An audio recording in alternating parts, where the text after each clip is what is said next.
Sezzle, one of the pillars, at least from looking at it externally, is that it's a very mission-driven company, right? But obviously, it's a public company. You've got shareholders to answer to. And how do you balance those two things? But particularly as you're talking about the mission, the story of the mission, but also the story to the investors. And how do you reconcile those two things? I learned it in business school. This is like one of my favorite lessons is the stakeholder approach of business.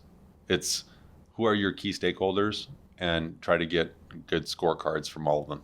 And that's basically how we do it. So like one of the stakeholders. So I think we have 6 key stakeholders: consumers, merchants, our team, investors, community, and partners.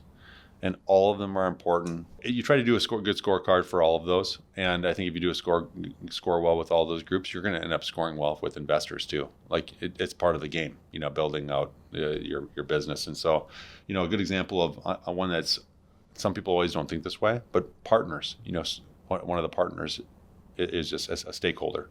And the reason I mention that is because I think sometimes companies think, especially big enterprise companies, think about smashing their suppliers. Zero-sum game. Let's take as much from them as possible. That's dumb, in my opinion, with business. Every partnership should be 1 + 1 = 3. You should have non-zero-sum partnerships, even for your suppliers.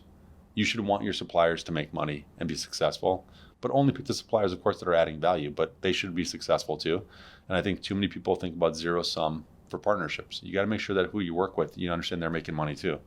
Otherwise, it's not going to be sustainable. You're looking for a new partner every year. And if I'm not mistaken, the way in which that applied to Sezzle was you actually realized at some point when you made the big pivot to profitability that there were some retailers you were working with, big names. I don't know if we can mention them, but some of the biggest names in retail, you actually walked away from them because it wasn't, they were not treating you as It was zero-sum. Yeah. It was zero-sum. It was not 1 + 1 = 3. And yeah, we had to walk away because of that kind of viewpoint. That's almost like, that's part of the reason Arick, I already picked up on it. That's part of the reason I mentioned it.